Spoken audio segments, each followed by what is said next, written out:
Hello दोस्तों, स्वागत है आपका काकंद एसआर कॉम्पिटिटिव जोन में। दोस्तों, ये हमारी आज की जो क्लास है काफ़ी दिनों बाद आ रही है यूट्यूब के चैनल पे, क्योंकि कुछ तकनीकी खराबी की वजह से हमें विलम्ब हो गया है। तो आज की इस वीडियो में हम लोग बायो का एक सेगमेंट चला रहे हैं, जिसके अंतर्गत हम लोग रोग के बारे में पढ़ेंगे कि रोग क्या है और किन किन कारणों से या कौन कौन से प्रकार के रोग हैं। क्योंकि रोग भी आपका एक बहुत ही महत्वपूर्ण चैप्टर है आपके प्रतियोगी परीक्षाओं के दृष्टिकोण से। आप कोई भी परीक्षा देने जाइए तो उसमें संबंधित रोग, उसके कारक या फिर उसके लक्षणों से संबंधित प्रश्न जरूर ही आते हैं। तो इन्हीं सब प्रश्नों को लेकर के, उनके कॉन्सेप्ट को लेकर के आज हम आपके सामने प्रस्तुत हुए हैं।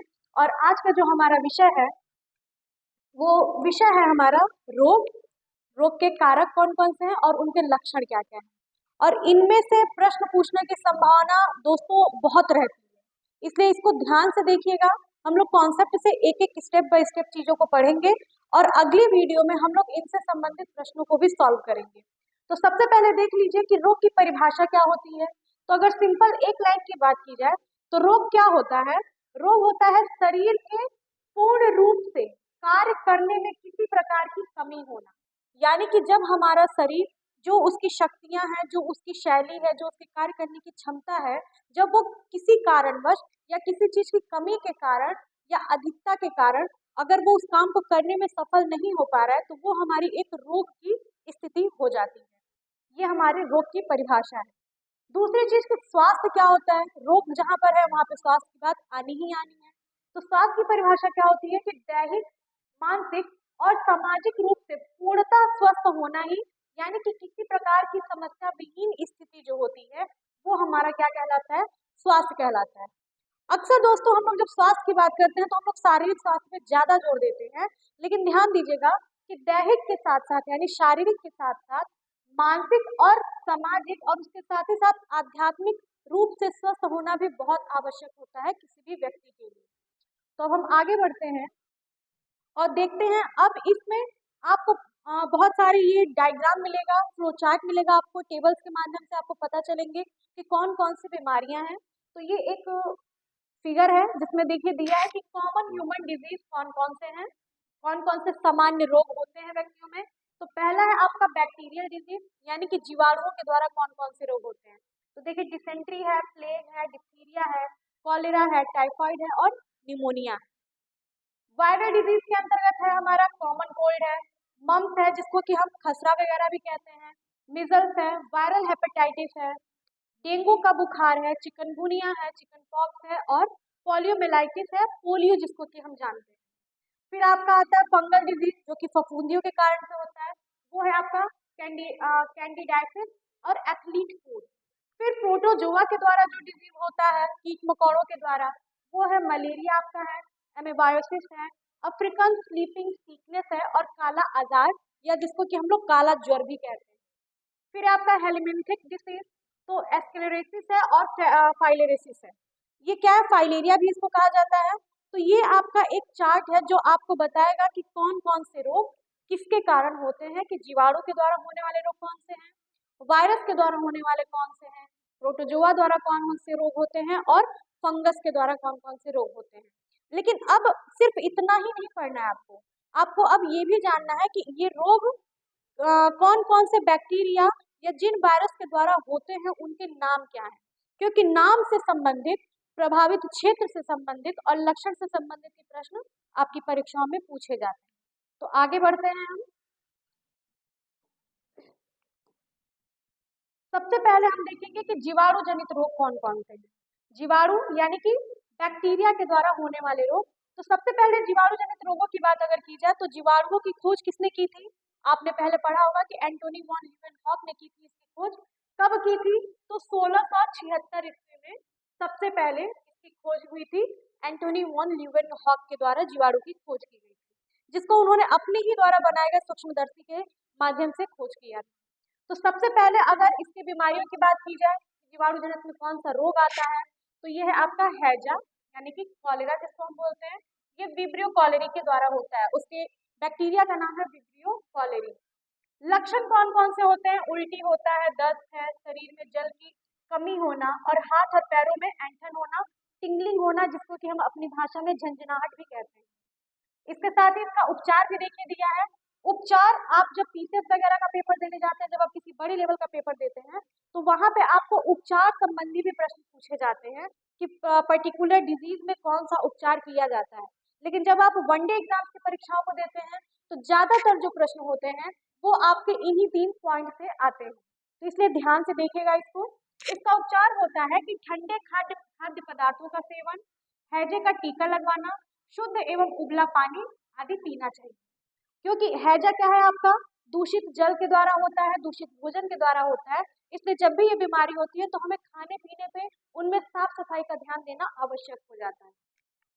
अगली बीमारी है हमारी डिप्थीरिया। डिप्थीरिया ये कॉरिनोबैक्टीरियम डिप्थीरियाई के माध्यम से होता है। इसके बैक्टीरिया का नाम है। इसके लक्षण है गले में एक सफेद झिल्ली बनने के कारण श्वास नली में अवरोध होने लगता है, यानी कि सांस लेने में, ब्रीदिंग में कठिनाई होती है, और तीव्र ज्वर, एक्वेटिक ज्वर जिसको कहा जाता है, बहुत तेज ज्वर होता है।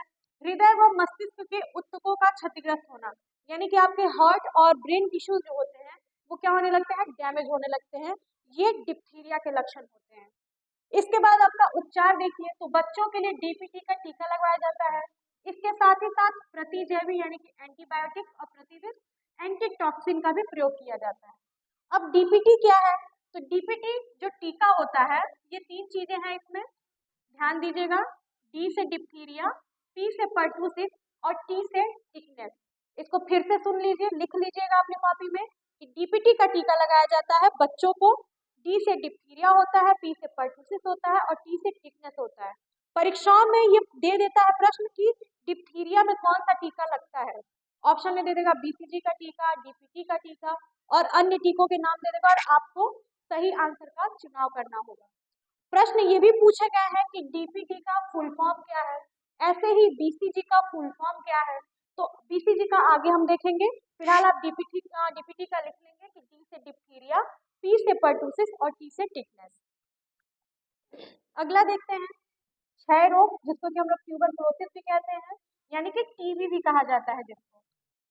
इसके साथ ही साथ इसको हम यक्ष्मा भी कहते हैं। ध्यान दीजिएगा, एक रोग के आपको कई सारे नाम भी पता चलेंगे। यक्ष्मा रोग, इसका बैक्टीरिया का नाम क्या है, माइकोबैक्टीरियम ट्यूबरकुलोसिस इसके बैक्टीरिया का नाम है। लक्षणों की यदि बात की जाए और कौन कौन से प्रभाव होते हैं हमारे शरीर पे, तो इसमें ज्वर होता है, बुखार, खांसी आती है और बलगम के साथ रक्त भी आता है। ये इसका शुरुआती लक्षण होता है कि बलगम के साथ रक्त का आना। अत्यधिक कमजोरी हो जाती है। इसके अनेक प्रकार है, जैसे आंत्र क्षय होता है, मस्तिष्क क्षय होता है, अस्थि क्षय। आंत्र क्षय यानी कि आंतों में आपके टीबी हो जाना, मस्तिष्क यानी कि ब्रेन में आपके टीबी हो जाना, इसके साथ ही साथ अस्थि क्षय भी होता है। और आजकल महिलाओं के यूट्रस में यानी कि उनके गर्भाशय में भी टीबी होने के ज्यादातर केसेस सामने आ रहे हैं। तो कहीं ना कहीं एक गर्भाशय का क्षय भी इसको कहा जा सकता है। तो ये इसके प्रकार होते हैं। अगर उपचार की बात की जाए तो बच्चों के लिए बैसिलस का टीका यानी बैसिलस कैलेमिटी बीसीजी का टीका लगाया जाता है। और वयस्क जो व्यक्ति होते हैं, जो कि किशोरावस्था के बाद वयस्कावस्था के जो भी व्यक्ति होते हैं 21 साल से ऊपर, उनके लिए डॉट्स प्रणाली के माध्यम से उनका उपचार किया जाता है। डॉट्स के अंतर्गत दवाइयाँ आती हैं जो पर्टिकुलर टाइम पे उनको लेनी होती है। तो ध्यान दीजिएगा कि बच्चों के लिए, जो छोटे बच्चे होते हैं उनके लिए बीसीजी का टीका लगता है और बड़ों को डॉट्स की दवाइयाँ उपलब्ध कराई जाती हैं इसमें टीबी के लिए। टीबी से संबंधित ये नीचे लिखा है कुछ बिंदु की महत्वपूर्ण तथ्य कि भारत में टीबी के प्रति वर्ष लगभग 18 लाख मामले आते हैं हमारे सामने प्रति वर्ष। और नई स्वास्थ्य नीति जो 2017 में आई है, उसके तहत बताया गया था कि 2025 तक भारत को टीबी मुक्त कर दिया जाएगा। ठीक है, कब तक कर दिया जाएगा, 2025 तक। अभी आप देखिए 2023 का 2024 का जो थीम है हमारा 24 मार्च को, ध्यान दीजिएगा दोस्तों कि टीबी दिवस कब मनाया जाता है। तो मैं यहाँ लिख देती हूँ, आप नोट जरूर कर लीजिएगा। TB day, world TB day या टीबी दिवस, तो ये 24 मार्च को मनाया जाता है। 24 मार्च को मनाया जाता है। इस बार का थीम क्या है वर्ल्ड टीबी डे का, पिछले साल में थीम वही थी, कुछ सालों से थीम एक ही चली आ रही है, वो है yes we can and TB, यानी कि हाँ हम टीबी खत्म कर सकते हैं। और यही प्रधानमंत्री मोदी जी के द्वारा अनाउंस भी किया गया था कि 2025 तक भारत जो है वो टीबी मुक्त देश बन जाएगा। चलिए आगे चलते हैं हम अन्य रोग की तरफ। तो अगला जो डिजीज है हमारा वो क्या है? कुष्ठ रोग। कुष्ठ रोग को हम लेप्रोसी भी कहते हैं। आपने देखा होगा कि कुष्ठ रोग में कई लोगों की जो त्वचा होती है वो उनके रंग से परिवर्तित हो जाती है, रंगों में क्या होता है? अंतर हो जाता है। तो कुष्ठ रोग यानी कि लेप्रोसी जो है वो माइकोबैक्टीरियम लेप्री के द्वारा होता है, इसको लेप्राई भी बोलते हैं। लक्षणों और प्रभाव की यदि बात की जाए तो शरीर पर क्या होता है? चकत्ते पड़ जाते हैं, जैसा कि मैंने अभी बताया कि उनकी स्किन के कलर से अलग व्हाइटिश शेड में चकत्ते पड़ने लगते हैं उनकी बॉडी पे। कोहनी, घुटने व एड़ी पर भी उत्तकों का क्षरण होना एवं वहां पर संवेदनशीलता समाप्त हो जाता है। उत्तकों का क्षरण होने का मतलब कि वहां उस पर्टिकुलर एरिया के जो उनके टिश्यूज होते हैं बॉडी के वो डैमेज होकर के गिरने लगते हैं, जिसकी वजह से उनकी स्किन का कलर और शेड जो होता है वो चेंज हो जाता है। उपचार की बात की जाए तो जल में रोगाणुरोधक यानी कि एंटीसेप्टिक औषधि मिला करके स्नान करना चाहिए। डेप्सॉन और क्लोफाजीमीन, ध्यान दीजिएगा, डेप्सॉन और क्लोफाजीमीन एवं रिफैम्पिसिन औषधियों का प्रयोग किया जाता है। तो इन औषधियों का नाम आपको याद होना चाहिए अगर आप बड़े लेवल की तैयारी कर रहे हैं तो जरूर ध्यान दीजिएगा इसमें। अगला रोग है हमारा टिटनेस, जिसको कि अन्य नाम देखा जाए तो धनुष्कार कहा जाता है, धनुस्तंभ कहा जाता है। जिसके बैक्टीरिया की बात की जाए तो क्लास्ट्रीडियम टिकानी जो है इसका बैक्टीरिया होता है। ये कहाँ कहाँ हो सकता है? चेहरे पे, गर्दन पे, जबड़ों की मांसपेशियों में पक्षाघात, पैरालिसिस होने से शरीर क्या होती है? पूरी हमारी अकड़ जाती है। ये इसके लक्षण है और प्रभाव है। टिटनेस में एक चीज ये भी कहा जाता है, कई लोगों ने, आप लोगों ने सुना भी होगा, घर में कहा जाता है कि लोहे से कट जाए तो ही टिटनेस हो जाता है। तो हाँ ऐसा होता है कि यदि किसी धातु से अगर चोट लग जाती है आपको जिसमें कि जंग लगा हो तो भी टिटनेस होने की संभावना रहती है अगर पर्टिकुलर उपचार न किया जाए तो यदि इसके उपचार की बात की जाए तो चोट लगने एवं घाव होने पर एंटीटॉक्साइड सीरम का टीके का यूज किया जाता है। यानी कि टिटनेस रोग में किस टीके का यूज किया जाता है? एंटीटॉक्साइड सीरम के टीके का यूज किया जाता है टिटनेस रोग के उपचार में। अगला है हमारा टाइफाइड। टाइफाइड, ठीक है, टाइफाइड बीमारी है। इसमें क्या है? Salmonella typhi. इसके अन्य नाम क्या है? मियादी बुखार है और मोतीझरा है। लेकिन अगर बैक्टीरिया की बात की जाए तो साल्मोनेला टाइफी क्या है? एक बैक्टीरिया है। अन्य नाम की बात की जाए तो मियादी बुखार के नाम से जाना जाता है, मोतीझरा के नाम से जाना जाता है। ठीक है, लक्षणों की बात की जाए तो तीव्र ज्वर होता है, सर में दर्द होता है और शरीर पर दाने निकलने लगते हैं। तो ये सबसे जो प्रभावी लक्षण होता है टाइफाइड का वो होता है बुखार का होना, तीव्र बुखार का होना। तीव्र बुखार होता है, कम समय के लिए होता है, फिर बढ़ जाता है। इसकी जो सीमा होती है यानी कि दर की अगर बात की जाए कि कितने दिन तक रहता है तो वो कई लोगों में डिफर करता है, वेरी करता है कि किस किस तरह से ये रोग हो रहा है। अगला है उपचार की बात की जाए तो फ्लोरोमाइसिटीन वर्ग के जो प्रतिजैवी है वो होता है आंखों में अल्सर होना, ठीक है, और सॉरी इसको काट दीजिएगा, औषधियां शिशुओं को टीएबी यानी कि टाइफाइड, पैराटाइफाइड ए तथा पैराटाइफाइड बी का उपचार हेतु इसके लिए टीका दिया जाता है। टीएबी टाइफाइड के लिए, पैराटाइफाइड ए और पैराटाइफाइड बी का टीका बच्चों को दिया जाता है। और क्लोरोमाइसिटीन वर्ग के प्रतिजैवी यानी कि एंटीबायोटिक का भी सेवन इसके उपचार के रूप में किया जा सकता है। अगली हमारी बीमारी है काली खांसी, जिसको कुकुर खांसी भी कहा जाता है और वूफिंग कफ भी कहा जाता है। वूफिंग कफ या पर्टुसिस, अभी मैंने आपको बताया टीपीटी का टीका इसमें भी लगता है, पर्टुसिस जिसको कहा गया है। ये बॉर्डीटेला पर्टुसिस, बॉर्डीटेला पर्टुसिस बैक्टीरिया के कारण ये रोग होता है। इसमें क्या होता है? बहुत अधिक नाक बहती है, बच्चों में ज्यादातर होता है, हल्का बुखार होता है, हल्की सर्दी होती है, शिशुओं को सांस लेने में कठिनाई होती है, कष्टदायक खांसी होती है, थकान, उल्टी आदि। इसमें बच्चों को ये रोग ज्यादा होता है। अब बच्चों की स्थिति ऐसी हो जाती है कि उनकी खांसी इतनी ज्यादा आती है कि वो रोने लगते हैं, ठीक है, इसलिए इसको कई बार वुफिंग कफ भी कहा जाता है। इसके उपचार की बात की जाए तो डीपीटी का टीका काली खांसी के लिए लगाया जाता है बच्चों को। अगला देखते हैं निमोनिया, न्यूमोनिया जिसको कहा जाता है। तो ये डिप्लोकोकस न्यूमोनी के द्वारा ये रोग होता है। इसमें भी आपको देखेंगे तीव्र ज्वर, सांस लेने में समस्या, बलगम आना, सोने में दर्द, जुकाम होना, थकान का अनुभव आदि, ये सारी समस्याएं आपको इस निमोनिया में दिखाई देंगी। निमोनिया भी ऐसा रोग है जो ज्यादातर बच्चों में होता है, ठंड के मौसम में होता है, अधिकतर पानी में रहने से होता है, क्योंकि शरीर में उनके जब ठंडक लग जाती है तो ये सारे लक्षण उनके शरीर में प्रकट होने लगते हैं। उपचार की बात की जाए तो एंटीबायोटिक्स, एंटीवायरल एवं एंटीफंगल औषधियों का प्रयोग किया जाता है। आगे बढ़ते हैं। अगर आपको स्क्रीनशॉट लेना है तो आप इसमें ले सकते हैं। जो चीजें पीछे छूट गई हैं आप उनको दोबारा से वीडियो को बैक करके देख सकते हैं। चलिए, अब आपने बैक्टीरिया के द्वारा, जीवाणु के द्वारा जो रोग होते हैं उनको पढ़ लिया है। बैक्टीरिया के द्वारा आपने कई बार ट्रिक पढ़ा होगा कि बैक्टीरिया के नाम, बैक्टीरिया वाले रोगों को कई सारे ट्रिक्स आते हैं कैसे याद किया जाए। ठीक है, पंडित का टीका न्यू है और तमाम तरह के ट्रिक्स हैं, लोगों ने इसको इजी याद करने के लिए बनाया है। एक छोटा सा ट्रिक मैंने भी बनाया है, तो मैं आपको बता देती हूँ कि बहुत ही फनी ट्रिक है।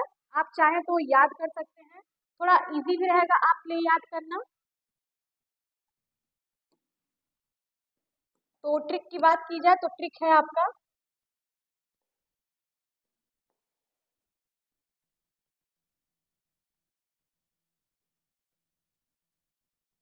कान की हड्डी छटकी। ठीक है, इसी टाइप का ट्रिक है। एक मिनट।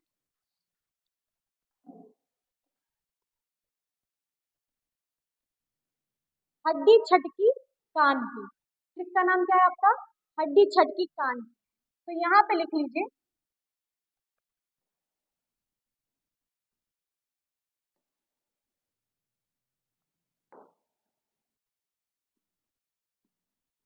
हड्डी छटकी, ठीक है, कान की। हड्डी छटकी कान की, इसको आप लोग एक लाइन में लिख सकते हैं। ठीक है, यहाँ पे लिखेंगे हम हैजा।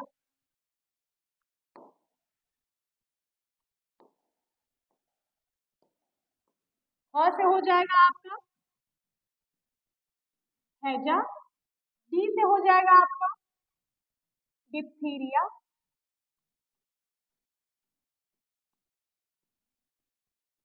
छ से हो जाएगा आपका क्षय रोग या टीबी जिसको आप कहते हैं, ट से हो जाएगा आपका टिटनेस,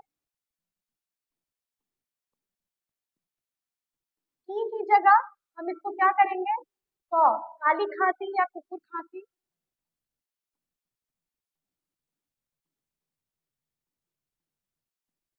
काली खांसी। ठीक है, और एक हमारा कान की यहाँ पे आप इसको छोड़ देंगे। ठीक है, नौ से हमारा निमोनिया हो जाएगा, और क से आप बताइए कि कौन सा बैक्टीरियल डिजीज अभी बच रहा है इसके अंतर्गत।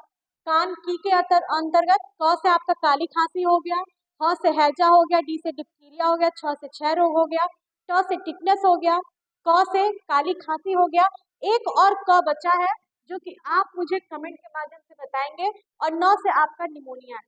तो ये आपके लिए एक छोटा सा ट्रिक हो सकता है। इसको हम ऐसे भी लिख सकते हैं अपने शब्दों में, हड्डी छटकी कान की। यहाँ पे की का अर्थ नहीं होगा, तो आप इसको शॉर्ट में समझ सकते हैं। थोड़ा फनी है, याद भी करने में आपके लिए इजी होगा कि हड्डी छटक गई कान की या हड्डी छटकी कान की। तो ये टोटल आपके 1 2 3 4 5 6 7, यानी कि लगभग 7 जो है ये आपके बैक्टीरिया के द्वारा होने वाले रोग हैं, और ये सारे उन बैक्टीरिया के नाम है। इसका आपको बताना है कि यहाँ पे क्या हो सकता है। ये आपके लिए क्वेश्चन मार्क है जो कि आप कमेंट के माध्यम से हमें बताएंगे। अभी आपने पढ़ा है। चलिए आगे देखते हैं, अब हम अपना आगे बढ़ते हैं। अब इसके बाद जो आपका क्रम आएगा वो आपका आएगा विषाणु जनित रोग, यानी कि वायरल डिजीज कौन कौन से होते हैं। तो अगर विषाणुओं की बात की जाए तो विषाणु की खोज सर्वप्रथम किसने की थी? 1892 में लुई पास्चर के द्वारा इसकी खोज की गई थी। ठीक है, तो आइए देखते हैं कौन कौन से हैं हमारे पास रोग विषाणुओं के। सबसे पहला है हमारे पास चेचक, छोटी माता जिसको बोलते हैं, और लघुम सूरिका भी कहा जाता है। ठीक है, ये हमारा वेरियोला मेजर अथवा वेरियोला के माध्यम से होता है। इसके लक्षण की बात की जाए तो संक्रमण के 10 से 14 दिनों बाद इसके लक्षण क्या होते हैं, प्रकट होते हैं। ज्वर, सिर दर्द, शरीर पर चकत्ते एवं फफोले पड़ना, उल्टी, थकान आदि भी क्या होते हैं, इसके सारे लक्षण होते हैं। आपके शरीर पर छोटे छोटे दाने फुंसियों जैसे हो जाते हैं, जिनमें बहुत दर्द भी होता है। अगला उपचार की बात की जाए तो इसका कोई भी प्रभावी उपचार नहीं है, बस इसका उपचार ये है कि ये वायरल डिजीज होने के कारण इसको, जिस रोगी को ये रोग होता है, उसे अन्य व्यक्तियों के संपर्क से दूर रखना चाहिए। अगला वायरस है हमारा पोलियो, जिसका अन्य नाम है पोलियोमेलाइटिस इन्फेंटाइल पैरालिसिस जिसको कहा जाता है। ये पोलियो वायरस के कारण ही होता है। इसके जो लक्षण होते हैं प्रारंभ में प्रकट नहीं होते हैं। पोलियो विषाणु व्यक्ति की चालक तंत्रिकाओं में प्रवेश करके मेरुरज्जु कोशिका यानी कि हमारा स्पाइनल कॉर्ड या वर्टिब्रल कॉलम जिसको हम बोलते हैं, इसके साथ ही साथ हमारे ब्रेन स्टेम्स जो होते हैं, सिग्नल्स देने का जो काम करते हैं, हमारी बॉडी को कंट्रोल करने का जो काम करते हैं, उनकी कोशिकाओं को, उनके सेल्स पे क्या करते हैं, डैमेज कर देते हैं। इसके परिणाम स्वरूप में हमारी मांसपेशियों का संचालन और प्रभावित हो जाता है और हाथ पैर कार्य करना हमारे बंद कर देते हैं। दोस्तों, इन्फेंटाइल पैरालिसिस जो है ये जन्मजात होती है गर्भवती स्त्री को होने के कारण, मतलब गर्भवती स्त्री जब होती है तो ये जन्मजात होता है। पोलियो रोग से बचाव के लिए पोलियो का टीका पिलाया जाता है। यहाँ देखिएगा कि पोलियो की रोकथाम के लिए 2 प्रकार के टीके भी होते हैं। निष्क्रिय पोलियो विषाणु यानी आईपीवी जिसको बोला जाता है, इनएक्टिवेटेड पोलियो वायरस। दूसरा होता है मौखिक पोलियो टीका यानी कि ओरल पोलियो वैक्सीन। ये टीका भी लगता है और ओरल पिलाया भी जाता है। अगला देखते हैं पोलियो के बाद रेबीज।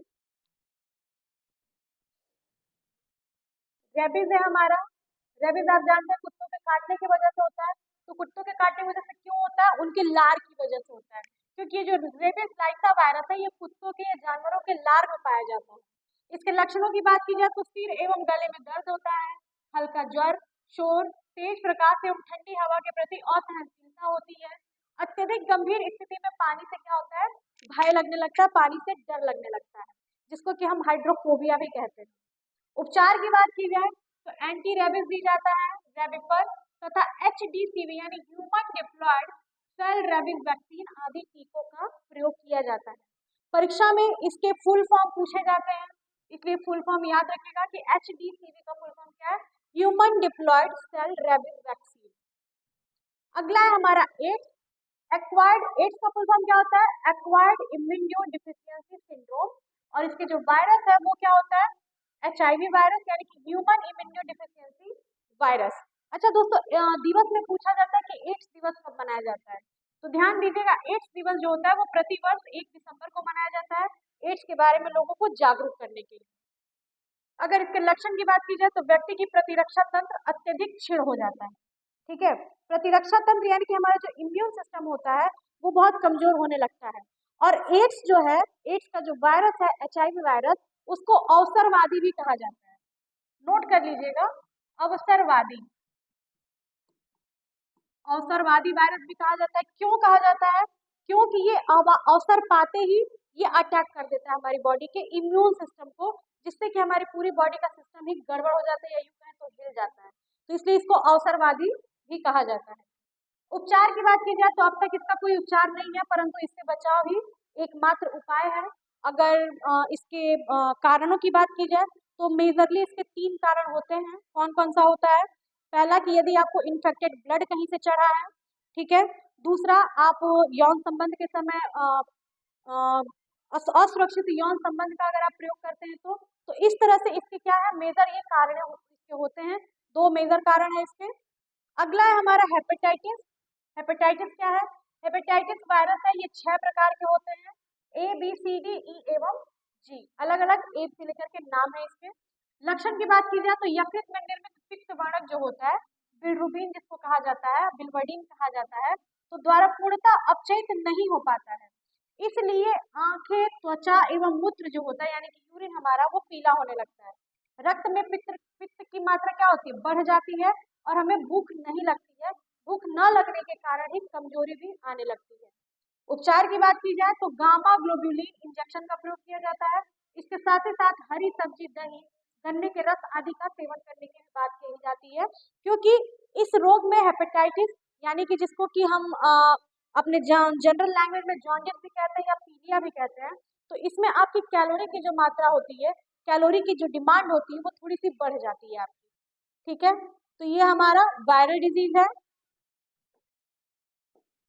इसके बाद हमारा कवक जनित रोग है। वायरल डिजीज का भी एक ट्रिक है जो कि हम आपको शॉर्ट्स वीडियो के माध्यम से या अगले वीडियो के माध्यम से हम आपको बता देंगे। और ये हमारा कवक जनित रोग है। कवक यानी कि जो भी आपके फंगस के माध्यम से होने वाले रोग है, फंगी के माध्यम से। तो देखिए इसमें दो तरह के रोग हैं आपके।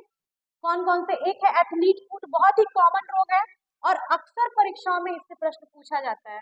एथलीट फुट, ठीक है, ये पैरों में होता है, पैरों के तलवों में ज्यादातर ये रोग होता है। इसका जो रोग का कारक है वो है ट्राइकोफाइटॉन माइक्रोस्पोरम। Trichophyton microsporum.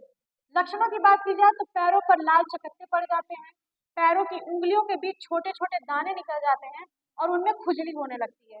कई बार ये दाने खुल जाते बहुत बड़े हो जाते हैं और उससे आपके पैरों में घाव भी हो जाता है। ठीक है, ये एथलीट फुट के लक्षण होते हैं। उपचार की बात की जाए तो प्रतिकवक औषधियों का प्रयोग किया जाता है। गीले एवं गंदे कपड़ों के प्रयोग करने से बचा जाता है। कई बार गीले और गंदे जूते या मोजे पहनने की वजह से या अधिकतर पानी में रहने की वजह से भी ये रोग होने की संभावना बढ़ जाती है।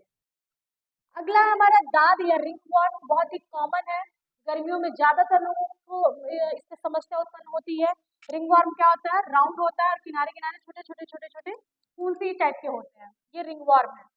इसका वायरस की बात की जाए तो ट्राइकोफाइटॉन, सॉरी वायरस नहीं, फंगस की अगर बात की जाए तो ट्राइकोफाइटॉन एपिडर्मोफाइटॉन जो है ये इसके फंगस का नाम है। इसमें भी क्या होता है कि शरीर पर एक स्थान पर अथवा एक से अधिक स्थानों पर गोल एवं दानेदार चकत्ते पड़ जाते हैं और उनमें भी खुजली अधिकतर होती है। ठीक है, इसके उपचार की बात नहीं की गई है। तो ये थे आपके फंगस के द्वारा होने वाले रोग। बहुत जल्दी जल्दी हम कवर करेंगे। मेजरली इसमें आपको याद क्या रखना है कि कौन कौन से रोग है, रोग के कारक क्या है और साथ ही साथ उनके लक्षण क्या होंगे। अब है हमारा प्रोटोजोआ जेनेटिक्स। प्रोटोजोआ के माध्यम से कौन कौन से रोग होते हैं।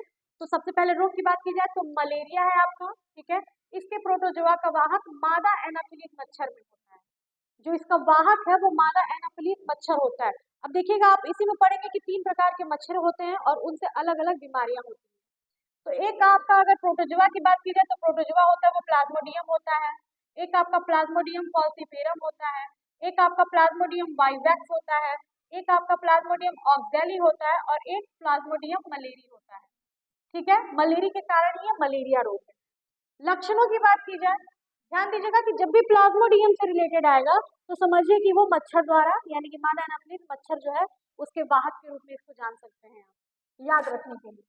लक्षण एवं प्रभाव की बात की जाए तो ज्वर एवं ठंड लगना, ज्वर के कारण ठंड अधिक लगती है और सांस लेने में समस्या होती है।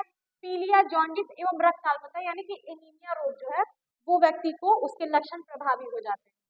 उपचार की बात की जाए तो क्लोरोक्वीन, क्विनीन, क्लिंडामाइसिन, मेफ्लोक्विन आदि औषधियों का प्रयोग किया जाता है एवं मच्छरों से बचाव की बात की जाती है।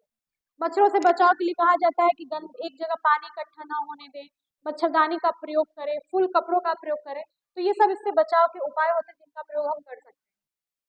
आगे है हमारा काला आजार या जिसको कि हम काला ज्वर भी कहते हैं। ठीक है, इसके प्रोटोजोआ का वाहक बालू मक्खी यानी कि सैंड फ्लाई होती है।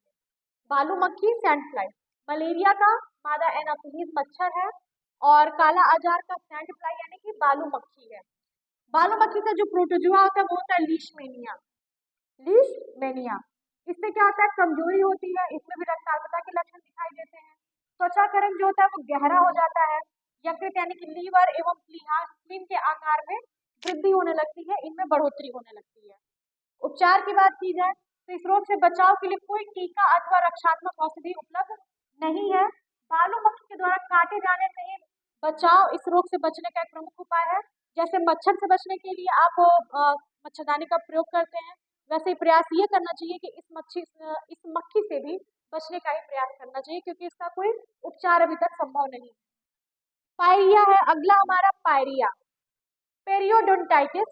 ठीक है, इसका अन्य नाम है और ये एंट अमीबा जिंजीवैलिस के द्वारा होता है। इसके प्रोटोजोआ का नाम है एंट अमीबा जिंजीवैलिस। पायरिया आपके दांतों के सड़न से संबंधित एक रोग होता है। ठीक है, जिसके उपचार में आपका विटामिन सी बहुत हेल्प करता है। इसके लक्षणों की बात की जाए तो मसूड़ों में सूजन होता है, दांतों से रक्त आना और मुंह से दुर्गंध आना। ठीक है। उपचार में पेनिसिलिन के इंजेक्शन एवं विटामिन सी की गोलियों का प्रयोग किया जाता है और दांतों की ठीक प्रकार से सफाई रखना भी बहुत आवश्यक होता है। अगला है हमारा खाज, स्कैबिज जिसको हम कहते हैं। ये आपका सरकोप्टस स्कैबी यानी कि 8 पैरों वाला सूक्ष्म घून होता है, बहुत छोटा घून होता है। इसके लक्षण जो होते हैं वो त्वचा पर लाल चकत्ते एवं घाव हो जाते हैं और जिनमें अत्यधिक खुजली होती है, बहुत खुजली जलन मचती है। उपचार की बात की जाए तो परमेथ्रिन लोशन, पायरीथ्रिन्स आदि औषधियों के बार बार प्रयोग से इसका उपचार संभव होता है। ट्यूब क्रीम होती है, इनको लगाने से इस चीज से बचा जा सकता है। ये हमारे प्रोटोजोआ जनित रोग है। इसके बाद है हमारा लास्ट जो है क्या है, हमारे कृमि जनित रोग, यानी कि वर्म्स के द्वारा कौन कौन से रोग होते हैं, जो कीड़े होते हैं उनके द्वारा कौन कौन से रोग होते हैं। तो दो प्रमुख रोग हैं हमारे, एक है फाइलेरियोसिस जिसको फील पाव भी कहते हैं, फाइलेरिया भी कहते हैं, हाथी पाव भी कहते हैं। इसके प्रोटोजोआ के वाहक मच्छर एवं काली मक्खियां होती हैं। लेकिन इसका जो प्रोटोजोआ होता है हमारा, यानी कि वर्म्स जो होते हैं, फाइलेरिया परिवार की कृमि, कुचेरिया बैक्टीरिया, बुर्गिया तिमोरी आदि इसके क्या है, ये आपके प्रोटोजोआ हैं। एक मिनट दोस्तों, यहाँ कुछ मिस्टेक है। हाँ, ये प्रोटोजोआ कृमि वही चीज है, ठीक है ना। तो इसका फाइलेरिया का क्या है आपका, फाइलेरियोसिस जिसको हम कहते हैं फाइलेरिया, ये फिलेरिडिया परिवार के कृमि, कुचेरिया बैक्टीरिया एंड बुर्गिया तिमोरी आदि के द्वारा होता है। इसके नाम है प्रोटोजोआ के।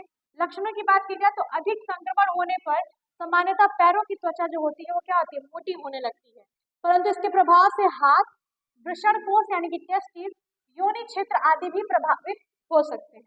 आपने देखा होगा कि कई लोग होते हैं उनका एक पैर जो होता है या फिर कहें तो लोअर बॉडी जो पार्ट होता है वो काफी ज्यादा मोटा हो जाता है, फूल जाता है, तो वो फाइलेरिया के कारण होता है। इसके उपचार में एल्बेंडाजोल, आइवरमेक्टिन, डाइएथिलिका और मेजाइन आदि का प्रयोग किया जाता है। इन प्रकार की औषधियों का यूज किया जाता है। अगला है हमारा टीनियसिस। टीनियसिस क्या है, टीनिया सेलियम अथवा फोर्क टेप वर्म। ठीक है, फोर्क टेप वर्म के द्वारा ये होता है, ये आपके कृमि के अंतर्गत आएगा। ठीक है। लक्षणों की बात की जाए तो पेट दर्द, चक्कर आना, डायरिया होना, कब्ज होना, ये सारे इसके लक्षण दिखाई देते हैं। और कभी कभी ऐसा भी हो सकता है कि कोई लक्षण न प्रदर्शित हो। ठीक है। इसके भी उपचार में हम एल्बेंडाजोल, स्टेरॉइड्स आदि औषधियों का प्रयोग करते हैं और कई बार अगर ये समस्या नहीं खत्म होती है तो शल्य चिकित्सा के द्वारा भी इस बीमारी का उपचार संभव हो सकता है। तो दोस्तों ये थे आपके कुछ प्रमुख रोग, ठीक है, जिनको कि हम संक्रामक रोग के अंतर्गत रखते हैं।